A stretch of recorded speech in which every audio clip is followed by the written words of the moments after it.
ইসলামকে পাওয়ার পরে আল্লাহ রাব্বুল আলামিন ঘোষণা দিয়ে দিয়েছেন ওয়ালা তাহিনু ওয়ালা তাহজানু ওয়া আনতুমুল আ'লাউনা ইন কুনতুম মুমিনিন। যে ঈমানদারগণ মুসলমানগণ তোমাদের কোনো চিন্তা নেই, তোমাদের কোনো টেনশন নেই। যদি তোমরা মুমিন হও, কিন্তু মুসলমান হও, তাহলে বিজয় তোমাদের উপর। আছে প্রথম জামানা দেখা যায় এই ইসলামের অনুসারী যারা ইসলাম ধর্মের অনুসারী যারা মুসলিম, তারা আজকে বিজয়ী নয়, তারা আজকে শাসিত, তারা আজকে শোষিত, তারা শাসন ক্ষমতায় নেই, বরং তাদেরকে অন্য নিজের থেকে সুবিধা শাসন করছে। কিন্তু আল্লাহ তাআলা বলেছেন ওয়ালা তাহিনু ওয়ালা তাহজানু ওয়ালা তাহিনু ওয়ালা তাহজানু ওয়া আনতুমুল আ'লাউনা ইন কুনতুম মুমিনিন। আল্লাহ তাআলা বলেছেন যে তোমরাই বিজয়ী হবে, তোমরাই মহান করে দিতে যাবে। মুসলমানেরা ইমানদাররা তোমাদের কোনো চিন্তা নেই, তোমাদের কোনো টেনশন নেই, যদি তোমরা মুমিন হয়ে যাবে। বর্তমানে আমরা দেখতে পাই আল্লাহ রাব্বুল আলামিন পৃথিবীতে যে ৬০০ কোটি মানুষ রেখেছেন তার মধ্যে ২০০ কোটি হলো মুসলমান, আর বাকি ৪০০ কোটি হলো হিন্দু, বৌদ্ধ, খ্রিস্টান, নাসারা। তার মানে আমরা বললাম ৩ ভাগের ১ ভাগ মুসলিম জাতি হলো ৬০০ কোটির মধ্যে ২০০ কোটি। আমরা যদি ইন্ডিয়া ভাগ করি তাহলে মুসলমান জাতি হলো ১ ভাগ, আর বাকি ২ ভাগ হলো অন্য বিজাতীয় ক্ষমতা। সুতরাং আল্লাহ রাব্বুল আলামিন আমাদেরকে বলেছেন যে তোমরা দুনিয়াতে বিজয়ী হবে, তোমরা দুনিয়াতে শাসন করবে, তোমরা দুনিয়াতে প্রতিষ্ঠিত হবে। কিন্তু আজকে আমরা একটা পরিস্থিতির সম্মুখীন হয়েছি যে আমরা মুসলমানরা অন্যের দাসে পরিণত হয়েছি। আল্লাহ রাব্বুল আলামিন কোরআনের অসংখ্য আয়াতের মধ্যে বলে দিয়েছেন মুসলমানেরা কিভাবে মাথা উঁচু করে দাঁড়াবে, মুসলমানরা কি কি কাজ করলে নির্যাতিত হবে না, কি কি কাজ করলে তারা নিষ্পেষিত হবে না। কিন্তু কোরআনের সেই দিক নির্দেশনা, কোরআনের সেই আলোচনা, কোরআনের সেই উপদেশ আমার আপনার জানা না থাকার কারণে, কোরআনের সেই উপদেশ আমার আপনার মানা না কারণে আজকে আমরা কোরআন থেকে অনেক দূরে সরে যাওয়ার কারণে আমরা এই পৃথিবীর মধ্যে সবচেয়ে লাঞ্ছিত হচ্ছি। আজকে পৃথিবীর যে কোনো দিকে তাকান না কেন, পৃথিবীর যে কোনো মানচিত্রে আপনি তাকাবেন দেখবেন যে মুসলমানরা সবচেয়ে বেশি নির্যাতিত। আজকে ফিলিস্তিনের দিকে তাকান, সেখানে বিরোধী কর্তৃক অবৈধ রাষ্ট্র ইসরায়েল মুসলমানদেরকে যুগের পর যুগ, সেই 1948 সাল থেকে 2024 সাল, এই যে প্রায় ৭৬ বছর ধরে তারা তাদেরকে শাসন করে যাচ্ছে। অথচ তারা একটা সময় সেই ফিলিস্তিনের মধ্যে ভিক্ষার পাত্র নিয়ে, ভিক্ষার ধরে নিয়ে তারা সেই ফিলিস্তিনের ভূখণ্ডে আশ্রয় গ্রহণ করেছিল। তাদেরকে শরণার্থী শিবিরের মধ্যে তাদেরকে ফিলিস্তিনের সাধারণ মুসলমানরা আশ্রয় দিয়েছিল। এখন সেই ইসরায়েল রাষ্ট্র তারা সেখানে অবৈধভাবে জায়গা দখল করে সেই ফিলিস্তিনের উপরে তারা তাদের সেই যুদ্ধের তীব্র আকারে করেছে। এরকম আমরা স্ক্রিনবোর্ডে দেখছি সেই মায়ানমারের মুসলমানদের উপরে নির্যাতনের স্ক্রিনবোর্ড চালানো হয়েছে, সেখানে নারী এবং যুবক এবং শিশুদেরকে নির্মমভাবে অত্যাচার চালানো হয়েছে তাদের উপরে। এরকম পৃথিবীর প্রায় ৫৭ থেকে ৬০টা মুসলিম পার্টি ওআইসির অন্তর্ভুক্ত যে সমস্ত দেশগুলো, এই দেশগুলো আজকে নির্যাতিত এবং নিষ্পেষিত। তার একটাই কারণ মুসলমানেরা আজকে বৈষম্যী, মুসলমানদের মধ্যে আজকে মতভেদ, আজকে বিরোধ দেখা দিয়েছে, তাদের মধ্যে পরস্পর বিরোধ সৃষ্টি হয়েছে, যার কারণে দেখা যাচ্ছে যে মুসলমানেরা আজকে নির্যাতিত নিষ্পেষিত। অথচ এই মুসলমানেরা একটা সময় সারা বিশ্বকে রাজত্ব করতে, সারা বিশ্বকে পরিচালনা করেছে। নবী মুহাম্মদ রাসূলুল্লাহ সাল্লাল্লাহু আলাইহি ওয়াসাল্লাম স্বয়ং 10টি বছর মদিনার প্রেসিডেন্ট ছিলেন। প্রথম কিসি থেকে নিয়ে দশম কিসি পর্যন্ত, অর্থাৎ নবীর মৃত্যু পর্যন্ত নবী সাল্লাল্লাহু আলাইহি ওয়াসাল্লাম মদিনার মসনদে বসে, মদিনার সিংহাসনে বসে গোটা পৃথিবীকে শাসন করেছেন।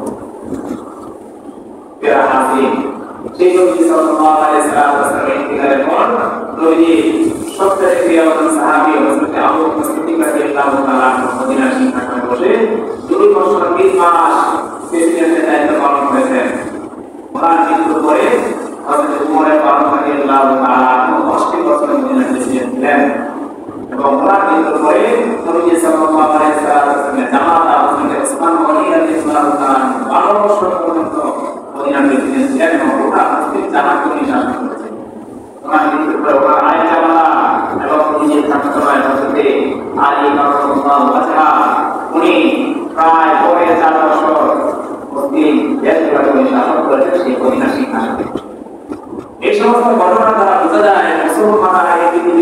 দেশে শাসন করার জন্য, কারো শোষণে, কারো শাসিত অবস্থায় প্রতিপালিত হওয়ার জন্য মুসলমানদেরকে আল্লাহ তাআলা এই দুনিয়াতে প্রেরণ করেন নাই। মুসলমানেরা নবী এবং সাহাবায়ে কেরামের আদর্শের উপরে ছিল, সেই আদর্শযুক্ত হওয়ার কারণে, সেই আদর্শ থেকে নিজেদেরকে গুটিয়ে নেওয়ার কারণে আজকে মুসলমানরা শোষিত অবস্থায় পরিণত হয়েছে। যার কারণে আমাদের মাথার উপরে অন্যান্য বিরোধীরা কাঁঠাল ভেঙে যাচ্ছে, আমরা তাদের গোলামে, তাদের দাসে পরিণত হয়ে গেছি।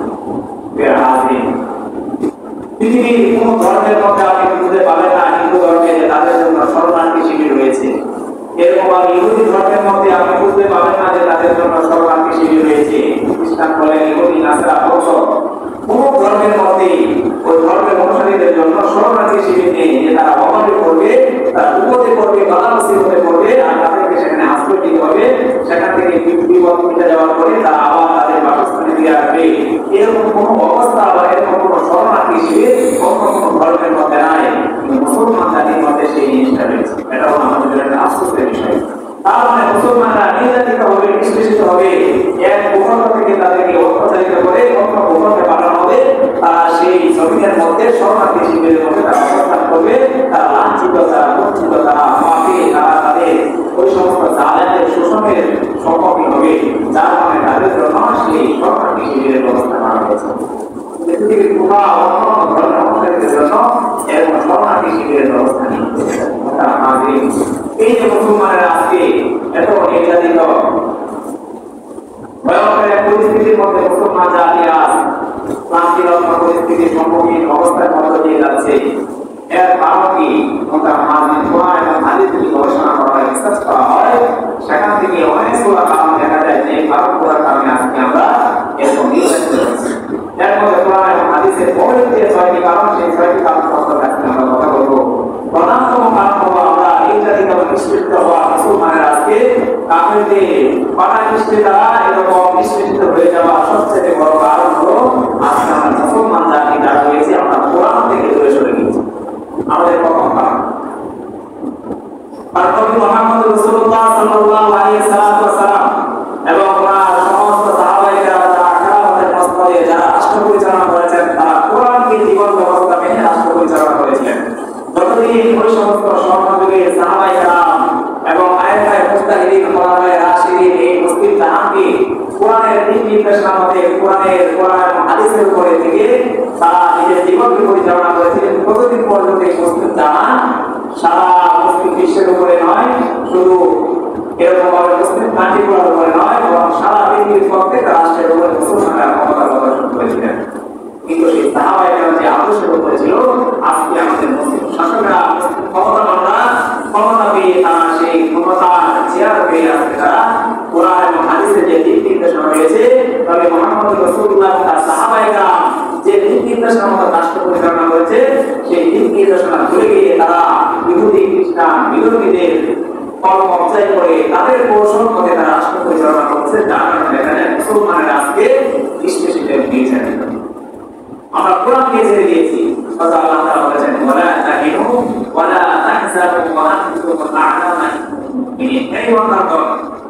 তোমরা কখনো লাঞ্ছিত হবে না, সঞ্চিত হবে না, তোমাদের কোনো চিন্তা নেই, পেরেশানি নেই, যতক্ষণ পর্যন্ত তোমরা কোরআনের সাথে থাকবে, যতক্ষণ পর্যন্ত তোমরা কোরআনকে রাখবে। আল্লাহ তাআলা বলেছেন, ওয়াহতাসিমু বিহাবলিল্লাহি জামিআন ওয়া লা তাফাররাকু। এই নাম্বার 1, তোমরা আমার রশিকে আঁকড়ে ধরো। যেরকম ভাবে মায়ের দাঁত দিয়ে আমরা শক্ত কোনো জিনিসকে চাপানোর জন্য মায়ের দাঁত ব্যবহার করে থাকি, তিনি বলেছেন তোমরা আল্লাহ তাআলা রশিকে, আল্লাহ তাআলা রশিকে, আল্লাহর রশি হলো আল্লাহর কোরআন, সেই কোরআনকে তোমরা মায়ের দাঁত দিয়ে চেপে ধরো, শক্ত করে ধরো, তাহলে তোমরা কখনো নষ্ট করবে না। আজকে আমরা সেই কোরআনকে অনেক দূরে সরে গিয়েছি। কোরআনকে রিসার্চ করবো, কোরআন নিয়ে আমরা গবেষণা করবো, সেটা তো দূরের কথা, আমরা কোরআন শরীফ তখন দেখেও করতে পারি না। দিনের দিন চলে যায়, সপ্তাহের পর সপ্তাহ চলে যায়, মাসের পর মাস চলে যায়, বর্ষ অতিবাহিত হয়ে যায়। এরকম অনেক ভাইয়েরা আমরা রয়েছি, বোনেরা রয়েছি, যারা আমরা কোরআনটা হাতে নিয়ে পড়বো দূরের কথা, নিজের মুখের সাথে চমকাবো কোরআনটাকে, মুখের সাথে মিশাবো, এই সুযোগটা কখনো আমাদের হয় না।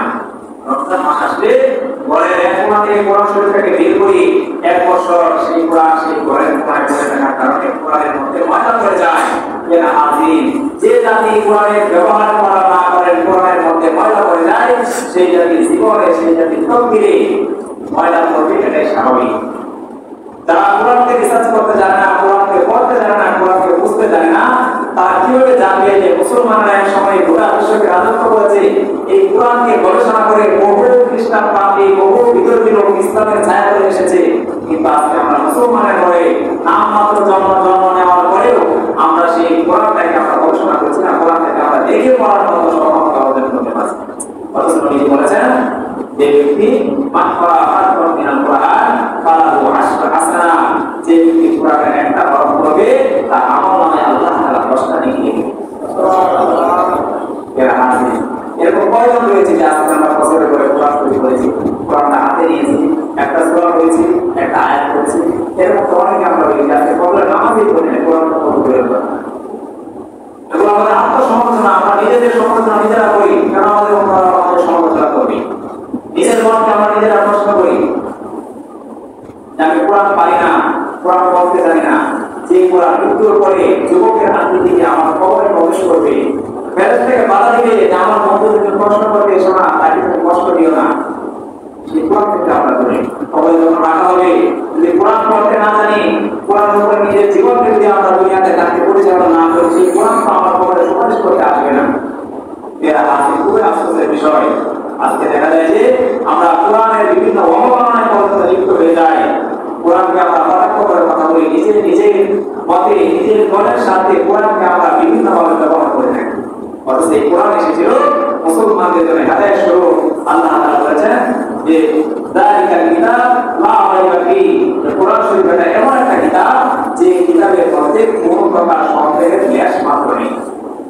আমরা দেখি যখন কোন প্রকাশ থেকে কোন বই বা কোন পুস্তক বের করে প্রকাশক সেই বইয়ের শুরুতে সে যে সম্পাদিত লেখে বা একটা লেখা দিয়ে দেয় যে এই সংস্করণে যদি কোনো ভুল হয়ে থাকে আমাদেরকে যদি অবগত করেন, আমরা পরবর্তী ভুলগুলোকে সংশোধন করি।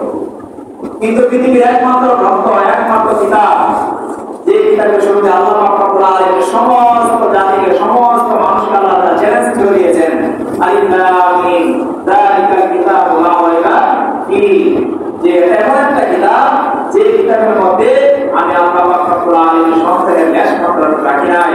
যদি আমার সাথে তোমরা চ্যালেঞ্জ করতে আসো, চ্যালেঞ্জ করতে পারো, এখানে তোমরা সারা জীবন তোমার চলে যাবে, কিন্তু এই কোরআনের মধ্যে একটা লেশ মাত্র, ভুলের লেশ মাত্র তোমরা পাবে। সুবহানাল্লাহ।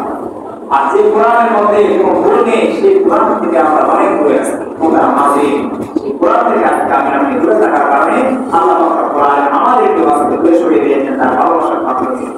যার কারণে আজকে আমরা আল্লাহ পাকের ভালোবাসার পাত্র থেকে দূরে সরে যাওয়ার কারণে আজকে আমরা মায়ানমারে মার খাচ্ছি, আজকে আমরা ফিলিস্তিনে মার খাচ্ছি, আজকে আমরা মুসলিম বিশ্বের প্রতিটা প্রান্তে প্রান্তে আমরা মুসলমানরা নির্যাতিত হচ্ছি। আর আমরা অন্য প্রান্তের মুসলমানরা তাদেরকে চেয়ে দেখছি। সেদিন আর বেশি নয়, যদি আমরা এই কোরআনের সাথে সম্পৃক্ত না হই, আজকে বিশ্বের অন্য প্রান্তে মুসলমানরা যেভাবে মার খাচ্ছে, যেভাবে নির্যাতিত হচ্ছে, এই বাংলার জমিনে মুসলমানের অবস্থা এরকম কথা বেশি নিয়ে রাখবে। দেখতে পাচ্ছেন বর্তমান পরিস্থিতি আপনারা অপমান করতে পারতেছেন। একটা সময় হুজুরদের সাথে শুধু এরকম অন্যায় করা হতো, হুজুরদের উপর শুধু জুলুম করা হতো, ওলামায়ে কেরামের উপরে দাড়ি টুপি তাদের উপরে নির্যাতন করা হতো, নিষ্কাশন করা হতো। আজকে সাধারণ মানুষের নিয়ে, সাধারণ মানুষের উপর নির্বাচন করা হচ্ছে, সাধারণ মানুষের উপর জুলুম করা হচ্ছে। বাংলাদেশ না, বিশ্বের প্রতিটা প্রান্তে। এটা কেন? আমরা কোরআন থেকে দূরে সরে গিয়েছি। কোরআনে আল্লাহ তাআলা হককে হক বলতে বলেছে, সত্যকে সত্য হিসেবে প্রকাশ করতে বলেছে, মিথ্যাকে মিথ্যা হিসাবে প্রতিপন্ন করার জন্য আল্লাহ তাআলা বলেছে, সেই আল্লাহর আদেশকে আমরা ভুলে গিয়েছি। আল্লাহর ভয় আমাদের অন্তর থেকে চলে গিয়েছে। ওটা মাঝে যখন আল্লাহর ভয়ের সাথে দুনিয়ার কোনো মানুষের ভয় আমার অন্তরে প্রবেশ করবে, আমার অন্তরে প্রবেশ করবে, তখন আল্লাহ তাআলা আমার প্রতি আপনাদের সকলকে অসন্তুষ্ট হয়ে যাবে। কারণ মুসলমানের অন্তরে একমাত্র আল্লাহ তাআলার ভয় থাকবে, মুসলমানরা একবার না গায়ে থাকবে, ধরি দিয়ে দাঁড়িয়ে যাবে, সমস্ত কাফের মুশরিক বেঈমান পালাতে পারবে। আজকে দেখা যায় আমরা আল্লাহ পাককে ভয় করি, আবার বলেছি যদি এই কথা সত্য কথা বলে দিই তাহলে আমার উপরে জেল পরিমাণ হবে, আমার উপরে বিভিন্ন অত্যাচার হবে, আমাকে ধরে নিয়ে যাবে, আমার পরিবারের সদস্যরা কি খাবে, আমার সন্তানেরা, আমার স্ত্রীরা, আমার মা বাবা না খেয়ে না পড়ে তারা নির্গম রাত কাটাবে, তারা জুলুমের শিকার হবে। যার কারণে দেখা যায় আমি আমার পরিবারের কথা চিন্তা করে, আমি আমার নিজের কথা চিন্তা করে হক নিশ্চয় ছেড়ে দিয়েছি। আজকে অনেক ইমাম হক কথা বলতে পারে না মসজিদের মধ্যে, তার চাকরির ভয়ে। আজকে অনেক ক্ষমতাবান লোকেরা তারা হক কথা বলতে পারে না, তার ক্ষমতা চলে যাবে বলে। কিন্তু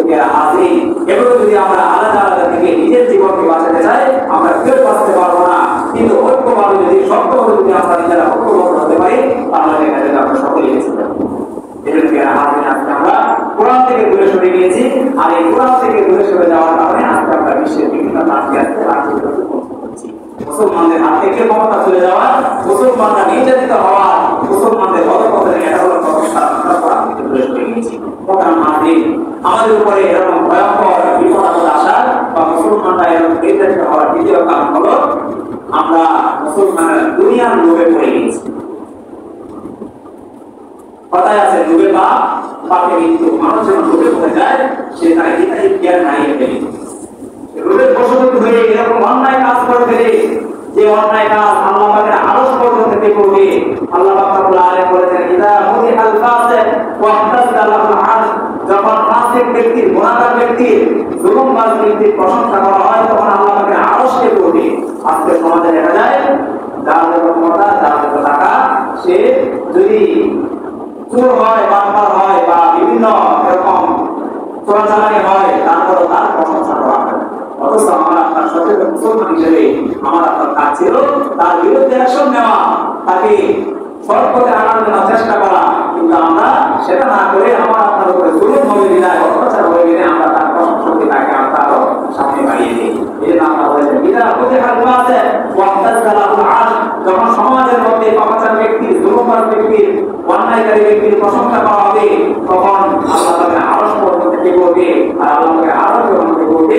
তখন মুসলমান বান্দার প্রতি আপনারা তারা অসন্তুষ্ট হয়ে যান, আর লোভের বশবর্তী হয়ে যখন মুসলমানেরা এরকম অন্যায় কাজে লিপ্ত হয় আল্লাহ তার প্রতি অসন্তুষ্ট হয়ে যায়। আল্লাহ যদি অসন্তুষ্ট হয়ে যায় সে গুনাহগার হিসেবে সাব্যস্ত হয়।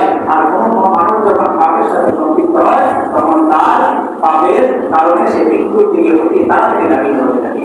এই জন্য বলা হয় লোভে পাপ, পাপে মৃত্যু। আজকে দুনিয়ার লোভের কারণে, দুনিয়ার পিছনে পড়ে যাওয়ার কারণে, অহংকার, বিদ্বেষ, এই সমস্ত বিষয়ের পিছনে পড়ে যাওয়ার কারণে আজকে আমরা মুসলমানরা চতুর্দিকে নির্যাতিত। সম্মানিত হাজির, ইসরায়েলি বর্ণনায় এসেছে হযরত ঈসা আলাইহিস সালাম রাস্তা দিয়ে যাচ্ছেন, প্রতিমধ্যে ইবলিসের সাথে শয়তানের সাথে ধাক্কা। ঈসা আলাইহিস সালাম দেখলেন যে সেই ইবলিসের হাতের মধ্যে তিনটা বস্তা রয়েছে। হযরত ঈসা আলাইহিস সালাম জিজ্ঞাসা করলেন যে ইবলিস তোমার হাতে গুলো কি? সে বলল যে আমার হাতে তিনটা বস্তা, তিনটা বস্তার মধ্যে তিনটা জিনিস পেয়েছি, আমি দুনিয়ার বাজারে যাচ্ছি, দুনিয়ার বাজারে গিয়ে আমি এগুলো বিক্রি করবো। ঈসা আলাইহিস সালাম কৌতূহলের সঙ্গে জিজ্ঞাসা করলেন তোমার বস্তার মধ্যে কি রয়েছে? ইবলিস বলল যে আমার প্রথম বস্তার মধ্যে রয়েছে জুলুম, আমার প্রথম বস্তার মধ্যে রয়েছে অত্যাচার, জুলুম। ঈসা আলাইহিস সালাম আবার বললেন তোমার দ্বিতীয় বস্তার মধ্যে, দ্বিতীয় কোণার মধ্যে কি রয়েছে? সে বলল যে আমার দ্বিতীয় কোণার মধ্যে রয়েছে কৃপণতা, বলিয়া, সম্পর্কে আঁকড়ে ধরা, সম্পর্কে চেপে রাখা, আল্লাহর কাছে ডাক না করা, কথাই কৃপণতা। আমার দ্বিতীয় বস্তার মধ্যে রয়েছে কৃপণতা। এরপর ঈসা আলাইহিস সালাম আবার জিজ্ঞাসা করলেন তোমার তৃতীয় বস্তার মধ্যে কি রয়েছে? সে বলল আমার তৃতীয় বস্তার মধ্যে রয়েছে ঈর্ষা, অহংকার, বিদ্বেষ। এরপর ঈসা আলাইহিস সালাম আবার জিজ্ঞাসা করলেন এই সমস্ত জিনিস তুমি কার কাছে বিক্রি করবে, কার কাছে তুমি নিয়ে যেতে চাও? ইবলিস সেদিন বলল হে নবী ঈসা, আমি আমার যে প্রথম বস্তা, যে বস্তার মধ্যে আমি জুলুম রেখেছি, এই জুলুমটাকে আমি পৃথিবীর সমস্ত শাসক বর্গের কাছে নিয়ে যাবো এবং তাদের কাছে বিক্রি করে দেবো। আলহামদুলিল্লাহ। সম্মানিত হাজির, তাহলে বোঝা যায় ইবলিসের এই পণ্য, যে প্রথম বস্তা, প্রথম পৃথিবীর মধ্যে যে রেখেছে জুলুম, সেই জুলুমটাকে দুনিয়ার ক্ষমতাবান, দুনিয়ার শক্তিধর যে সমস্ত লোক রয়েছে তাদের কাছে সে বিক্রি করে গিয়েছে। এরা হাদিসের মধ্যে এসেছে আল্লাহ পাক রব্বুল আলামিন এবং নবী সাল্লাল্লাহু আলাইহি ওয়াসাল্লাম বলেছেন দুনিয়াতে দুইটা পাপের শাস্তি আল্লাহ তাআলা কিছু দিয়ে রাখেন এবং বাকিটা পরকালের জন্য রেখে দেন। এর মধ্যে একটা হলো দুনিয়াতে যারা মাতা-পিতার অবাধ্য হবে তারা দুনিয়াতে অবশ্যই শাস্তির সম্মুখীন হবে এবং বাকিগুলো পরকালের জন্য আল্লাহ তাআলা রেখে দিয়েছেন। দ্বিতীয়ত হলো দুনিয়াতে যারা ক্ষমতা পাওয়ার পরে সাধারণ মানুষের উপরে জুলুম করবে, এই জুলুমের শাস্তি অবশ্যই সে দুনিয়াতে পাবে এবং বাকি শাস্তি সে পরকালে অবশ্যই পেয়েছে। নবী বলেছেন আসল মুসলমান তুই আমার কিয়ামা, জুলুম কিয়ামতের দিন পরকালে একটা ভয়ঙ্কর অন্ধকার রূপ ধারণ করবে। আর ওই সমস্ত জুলুমবাজ, পাপড়বাজ যারা অন্যায়ভাবে মানুষের উপরে জুলুম করে তাদেরকে সেই অন্ধকার দিন গ্রাস করবে। আল্লাহ তাআলা বলেছেন আমি আমার জুলুমকে আমার উপরে হারাম করেছি, আমি কারো উপরে জুলুম করি না। সুতরাং এই দুনিয়ার মানুষ তোমরা কারো উপরে জুলুম করো না। দুনিয়াতে তিন ব্যক্তি দোয়াকে আল্লাহ তাআলা কখনো ফেরত দেন নাই। এর মধ্যে অন্যতম এক ব্যক্তি হলো মাজলুম, যার উপরে অন্যায়ভাবে জুলুম করা হয়। যে তার ন্যায্য পাওয়ার জন্য, ন্যায্য অধিকার আদায়ের জন্য যে আন্দোলন করে, যে ন্যায্য বিষয়ের জন্য সে দাবি আদায়ের জন্য সে তা সে মতামতের কাছে সে তার হককে আদায় করছে, তার অধিকারকে আদায় করতে চায়। ভাইয়ের কাছ থেকে জমি অন্যায়ভাবে দখল করে আর সে চায় তার ভাইয়ের কাছ থেকে ন্যায়সঙ্গতভাবে জমিটাকে নিয়ে আসতে, যার কারণে দেখা যায় সে জুলুমের শিকার হয়। এরকম জুলুমের শিকার হওয়ার কারণে যদি সেই ব্যক্তি আল্লাহ তাআলার কাছে সেই মাসুম ব্যক্তি যদি জুলুমবাজের জন্য সেই অত্যাচারী শাসকের জন্য যদি দোয়া করে, আল্লাহ তাআলা বলেন সেই দোয়া আল্লাহ তাআলা সাথে সাথে কবুল করেন। দুই নম্বর হলো ওই ব্যক্তি মাতা পিতা এবং সন্তানের জন্য হাত তুলে সেই দোয়া আল্লাহ তাআলা কবুল করে নেন। মুসাফির ব্যক্তি যখন আল্লাহ তাআলার কাছে দোয়া করে সেই দোয়া আল্লাহ তাআলা কবুল করেন। তোকে হাজির বলতেছিলাম যে ইবলিসের কাছে প্রথম বস্তা ছিল জুলুমের, আর সেই জুলুমটাকে সে বিক্রি করে গিয়েছে দুনিয়া শাসক বর্গের কাছে। দ্বিতীয় যে বস্তা ছিল ঈসা আলাইহিস সালাম জিজ্ঞাসা করলেন এই বস্তার মধ্যে কি রয়েছে, এটা তুমি কার কাছে বিক্রি করতে? সে বলেছিল এটা হলো কৃপণতা, আমি দুনিয়ার সমস্ত টাকাওয়ালা পয়সাওয়ালা গাড়ি বাড়ির মালিকদের কাছে আমি এটা বিক্রি করে যাচ্ছি। যার কারণে দেখা যাবে তারা সম্পদকে আঁকড়ে ধরবে, সম্পদকে নিজের পকেটে করে রাখবে, অন্যায়ভাবে তারা সম্পদকে দখল করবে, কিন্তু ন্যায়সঙ্গতভাবে সে সেই দিনের কাজে, সে জনকল্যাণমূলক কাজে এই সম্পদকে সে ব্যয় করবে না। দ্বিতীয় অবস্থাটা আমি দুনিয়াকে সমস্ত বিপদের কাছে রেখে যাচ্ছি। দ্বিতীয় নম্বরে যে অবস্থাটা হিংসা, আর এই হিংসাটা কার কাছে রেখে যাচ্ছি সেটা হলো দুনিয়ার আলেম ওলামাদের কাছে, আমাদের এক কথায় হুজুরদের কাছে। সবচেয়ে বেশি হিংসা দেখবেন নিজের আত্মসম্মানটা নিজে করছি, সবচেয়ে বেশি হিংসা এবং অহংকার দেখবেন হুজুরদের মধ্যে। আমরা বর্তমানে বলতেছি না যে দেশের এই পরিস্থিতি, হুজুররা কেন কিছু বলতেছে না। এক হুজুর আরেক হুজুরের দিকে তাকিয়ে আছে, জামাত ইমামদের দিকে তাকিয়ে আছে, কামাতার চরমায়ের দিকে তাকিয়ে আছে, একজন আরেকজনকে বলতেছে অমুক ইমাম সাহেব ভালো, অমুক ইমাম সাহেব খারাপ। আমরা দেখতেছি হুজুরদের মধ্যে সবচেয়ে বেশি দলাদলি। আমাদের মধ্যে অনেকে প্রশ্ন করে হুজুর আপনাদের মধ্যে এত দল নেই, আমরা সাধারণ মানুষের মধ্যে হয়ে যাবো। এই যে ইংলিশ তিনটা বস্তা নিয়ে এসেছিল, তৃতীয় নম্বর যে বস্তা ছিল তার কাছে হিংসা, এই হিংসাটা সবচেয়ে বেশি ওলামায়ে কেরামের মধ্যে দেখা যায়। শয়তান ইংলিশ সেদিন দুনিয়ার মধ্যে সেই হিংসার বস্তাকে ওলামায়ে কেরামের মধ্যে রেখে গিয়েছিলেন। কিন্তু হাজির আজকে আমরা অনেকে হানাফি, অনেকে নামাজি, অনেকে আলে হাদিস। কালকে আমার এক ছাত্র আমাকে প্রশ্ন করতে ধরুন, আমি তো করে নামাজ পড়ি মসজিদে, অনেকে বুকের উপরে হাত বাঁধে, অনেকে কান পর্যন্ত হাত তুলে, আবার অনেকে আলম জুড়ে বলে, অনেকে তাশাহুদের মধ্যে বলে শাহাদাত বলে, এরকম ভাবে না। এগুলো কি আমরা এগুলো করি না? আমি বললাম যে তুমি ছোট মানুষ, এগুলো হাদিসের মধ্যে আছে। তুমি যখন পড়বা, কিতাব যখন পড়াশোনা করবা, হাদিস যখন পড়বা, হাদিসের কিতাব যখন পড়বা, কোরআন হাদিস যখন রিসার্চ করবা, তখন তুমি সেই বিষয়গুলো পাইবা। সুতরাং হাদিসের এই যে দলাদলি, আমরা যে যে দলের মধ্যে রয়েছে সেই দলকে আমরা পছন্দ করি। আল্লাহ তাআলা কোরআনে বলে দিয়েছেন কুল্লু হিজবিন বিমা লাদাইহিম ফারিহুন, প্রত্যেক দলে তারা সেই দলকে নিয়ে সন্তুষ্ট, অন্য দলকে সে সহ্য করতে পারে। যারা হাদিস যারা হানাফি, যারা নাবি কিছু হাতবাদী, আমরা বলি সে বুকের উপরে হাতবাদী। আমাদের অনেকে বলে মানে এত কটাক্ষ করে, অথচ সে জানে না সেটা বলে যে হাদিস। নবীজি যখন নামাজ পড়তেন অনেক সময় বুকের উপরে হাত পাততেন, আবার যখন ওনার কষ্ট লাগতো উনি হাতটা নিচে নামিয়ে নাভির মধ্যে বাঁধতেন, আবার যখন কষ্ট লাগতো উনি নাভির নিচে হাত পাততেন, আবার যখন বেশি কষ্ট হয়ে যেত উপরে হাত ছেড়ে নামাজ পড়তেন। তবে আমাদের এই এশিয়া মহাদেশের মধ্যে আমরা যে আমলগুলো বেশি করে থাকি, মুসলমানের যে আমলগুলো বেশি করে থাকে, আমরা নাভির নিচে হাত দিতে অন্য বিষয়গুলো না জানার কারণে দেখা যায় যে আমরা অন্যকে আমরা কটাক্ষ করে কথা বলে থাকি। রাসূলুল্লাহ সাল্লাল্লাহু আলাইহি ওয়াসাল্লাম বলেছেন আমার উম্মতের মধ্যে আমার উম্মত ৭৩ ভাগে ভাগ হবে। নবী হাদিসের মধ্যে বলেছেন সাতাফতারিকু উম্মতি আলা 33 মিল্লাহ, আমার উম্মতের মধ্যে ৭৩টা দল, ৭৩টা দলে আমার উম্মত ভাগ হবে।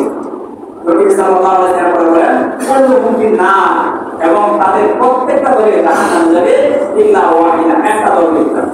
অর্থাৎ ৭৩ দলের মধ্যে ৭২টা দলে আল্লাহ তাআলা জাহান্নামে ডুবিয়ে দিবেন, একটা দল ব্যতীত। আজকে আমাদের মধ্যে কত দল, বাংলাদেশের মধ্যে কত দলের অভাব নেই, সারা বিশ্বের কথা বাদ দিলাম।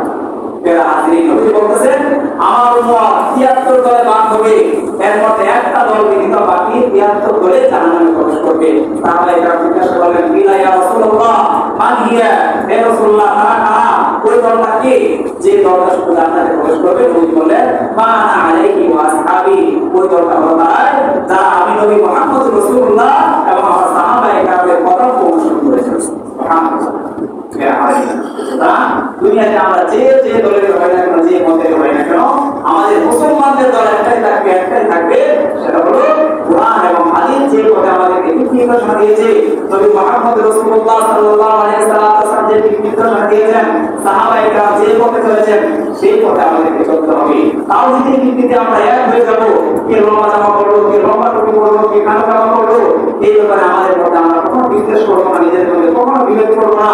এরা আমাদের মুসলমানরা একটা সময় সমস্ত বিশ্বকে শাসন করেছে, এমনকি বর্তমানে ইসলাম রয়েছে, সেই ইসলামকে মুসলমানরা 800 বছর পর্যন্ত শাসন করেছে। কিন্তু এই শাসন ক্ষমতা মুসলমানদের হাত থেকে একটা সময় চলে গিয়েছে। কেন চলে গিয়েছে? এই যে আমরা যেরকম এখন দলে দলে বিভক্ত হয়ে গেছি, সেদিন স্পেনের মুসলমানরা দলে দলে বিভক্ত হয়ে গিয়েছিল। তারা সাধারণ একটা বিষয় নিয়ে বিভক্ত হয়ে গিয়েছিল যে মুসা আলাইহিস সালাম যে জাব্বারীদের সাথে, তার শত্রুদের সাথে যুদ্ধ করেছিলেন, যে ঘোড়ার উপরে চড়ে, সেই ঘোড়ার অবস্থা পাক নাকি না পাক, এই বিষয়টা নিয়ে স্পেনের মুসলমানরা নিজেদের মধ্যে বিভেদ সৃষ্টি করেছিল। যার কারণে এই সুযোগকে বিরোধীরা খ্রিস্টানরা মুসলমানদের উপরে এত নির্যাতন নিষ্কাশন করেছিল যে স্পেনের ইতিহাস থেকে মুসলমানদের নাম নিশ্চিন্ত পর্যন্ত মুছে দিয়েছিল। আজকে আমাদের মধ্যে বিভেদ দেখা দিয়েছে, আমরা বিভিন্ন দলে ভাগ হয়ে গিয়েছি। আমরা যদি এরকম ঐক্য থেকে দূরে সরে যায়, নিজেদের মধ্যে বিচ্ছিন্ন হয়ে যায়, তাহলে আমাদের উপর এরকম সুযোগ চলে আসবে। নবী সাল্লাল্লাহু আলাইহি ওয়াসাল্লাম বলেছেন, ছাগলের পালে যখন কোন সিংহ আক্রমণ করে, সেই ছাগলগুলো যখন একসাথে থাকে, তখন সেখানে সিংহ ভয় পায়, সে সেখানে আক্রমণ করতে পারে না। কিন্তু কোন ছাগল যখন খাবারের লোভের পশুপতি হয়ে অন্যত্র সে একা একা চলে যায়, তখন সিংহ তাকে আক্রমণ করে। ঠিক তদ্রূপভাবে মুসলমানরা হলো একটা দেহের মতো, একটা আত্মার মতো। মুসলমানরা এক থাকবে, মুসলমানদের মধ্যে ঐক্য থাকবে। যতদিন পর্যন্ত মুসলমানরা নিজেদের মধ্যে ঐক্য গড়ে তুলতে পারবে, ততদিন পর্যন্ত কোন কাফের বেঈমান মুসলমানদের উপরে চোখ কামড়ে দেখাতে পারবে না। কিন্তু মুসলমানরা যখনই বিভিন্ন দলে বিভিন্ন মতে বিভক্ত হয়ে যাবে, তখনই তাদের উপরে বিরোধীরা অ্যাটাক করবে। এবং মুসলমানদের বর্তমানে আমরা যারা দেখতে পাচ্ছি, বিভিন্ন দলে বিভক্ত হওয়ার কারণে ফিলিস্তিনের মধ্যে, মায়ানমারের মধ্যে, বসনিয়া বিভিন্ন দেশের মধ্যে মুসলমানরা আজকে নির্যাতিত হচ্ছে। আল্লাহ তাআলা বলেছেন, ওয়াতাসিমু বিহাবলিল্লাহি জামিআ ওয়া লা তাফাররাকু। হে ইমানদারগণ, তোমরা আমার রশিকে আঁকড়ে ধরো এবং তোমরা পার্থক্য এবং তোমরা বিতর্কিত হয়ে যাবে না। এবং নবী বলেছেন, ফারাকুমিন আমরাই লা তাদিল্লু মা তামাসসাকতু বিহিমা কিতাবুল্লাহি ওয়া সুন্নাত রাসূলি। হে ইমানদারগণ, আমি তোমাদের মধ্যে দুইটা জিনিস শিখিয়ে গিয়েছি। একটা হলো আল্লাহ পাক রব্বুল আলামিনের কিতাব কোরআনুল কারীম, দ্বিতীয় হলো আমি নবী সাল্লাল্লাহু আলাইহি ওয়াসাল্লামের হাদিস।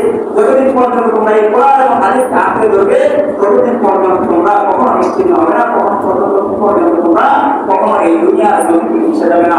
কিন্তু যখনই তোমরা নিজেদের মধ্যে দলাদলি মতামত পার্থক্যের কারণে বাধক হয়ে যাবে, বিচ্ছিন্ন হয়ে যাবে, তখনই তোমাদের উপরে কাফেরদের পক্ষ থেকে এবং আল্লাহ পাকের পক্ষ থেকে পর্যন্ত সুযোগ চলে আসবে। সুতরাং আমাদের উচিত কোরআন এবং হাদিসকে সামনে রেখে আমরা যেন নিজেদের মধ্যে ঐক্য করে তুলতে পারি।